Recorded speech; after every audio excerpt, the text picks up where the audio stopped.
बिहार की एक लड़की जिसके साथ लगातार 30 दिनों तक कई राज्यों के कई ठिकानों पर उसके साथ रेप किया गया। और जो लोग उसके साथ रेप करते थे वो पहले उसे मारते थे, फिर रेप करते थे। जिस लड़की के साथ इस तरह की हैवानियत की जा रही थी उसकी उम्र महज 14 साल थी। और इस घटना में उन दरिंदों की जो मदद कर रहा था वो कोई और नहीं बल्कि वो था जिस पर भरोसा करके उस लड़की ने नादान उम्र में ही अपना सब कुछ मान लिया था। यानी उसे अपना दिल दे बैठी थी, प्रेम कर बैठी थी।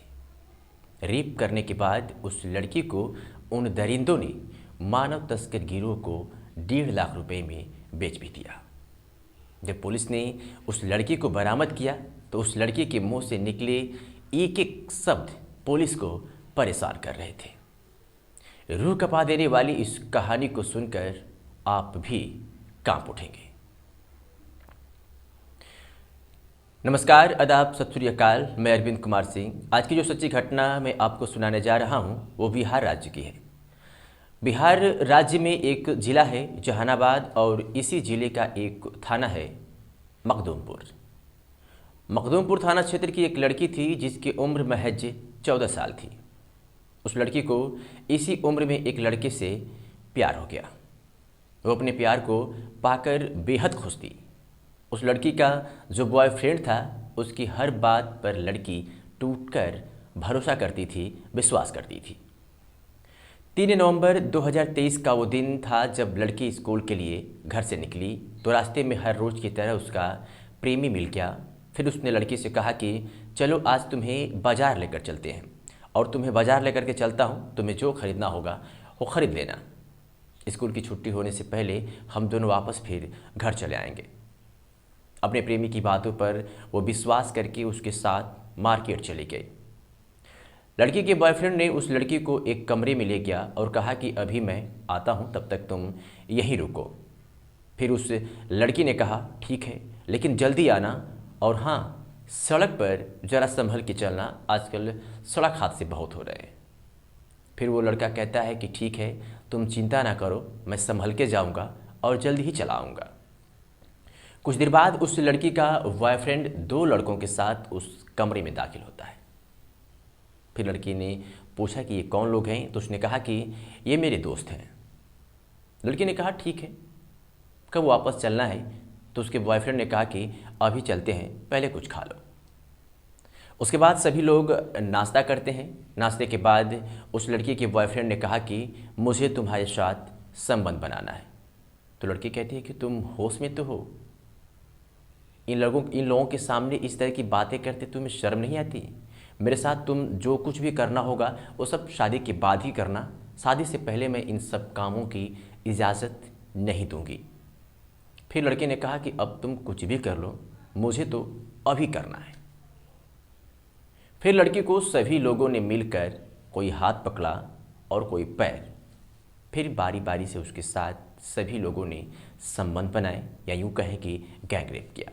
और जब उनका उस लड़की से मन भर गया तो उससे रात के समय ही कमरे से बाहर कर दिए। बॉयफ्रेंड की इस हरकत से वो लड़की काफ़ी टूट गई। वो समझ चुकी थी कि मेरे साथ बहुत बड़ा धोखा हो गया है। उसने फैसला किया कि अब मैं लौट कर घर नहीं जाऊंगी। फिर वो अपनी जीवन लीला समाप्त करने के इरादे से पास की एक नदी के पास पहुंची।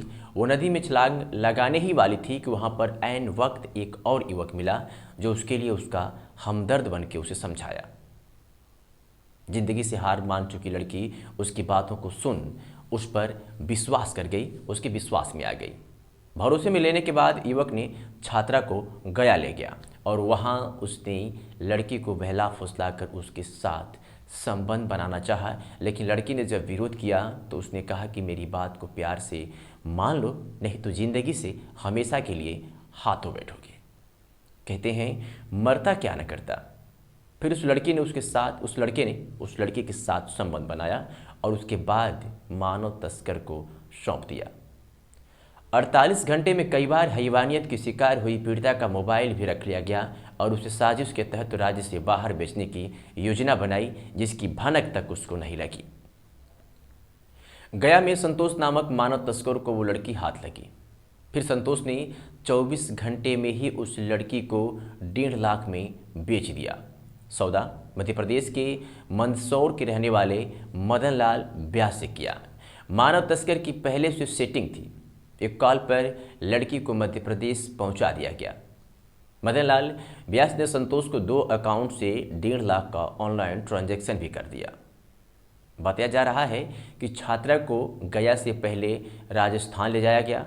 यहाँ उसको डराया धमकाया गया, फिर जबरन शादी का नाटक भी किया गया ताकि किसी को कोई संदेह नहीं हो सके, उम्र का पता नहीं चले, इसलिए उसे साड़ी पहनने पर मजबूर किया गया। कुछ दिनों तक राजस्थान में रखकर छात्रा के साथ कई बार रेप किया गया। फिर उसे मध्य प्रदेश के मंदसौर लाया गया। यहाँ एक कमरे में उसे बंधक बनाकर रखा गया था। इस दौरान ऐसा कोई दिन नहीं था जिस दिन लड़की को रेप का विरोध करने पर पीटा नहीं गया हो।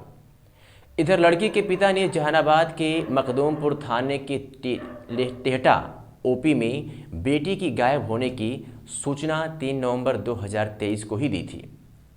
पीड़िता के पिता ने आशंका जताई थी कि उसकी बेटी के साथ कोई अनहोनी हो सकती है। पुलिस ने केस दर्ज किया और तलाश शुरू की, लेकिन कोई सुराग नहीं लगा।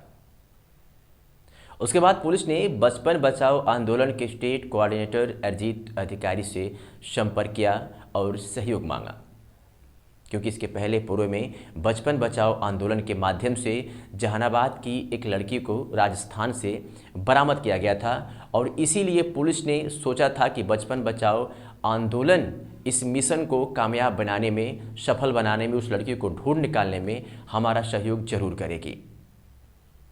पुलिस और बचपन बचाओ आंदोलन की टीम ने योजना बनाई और ऑपरेशन शुरू किया।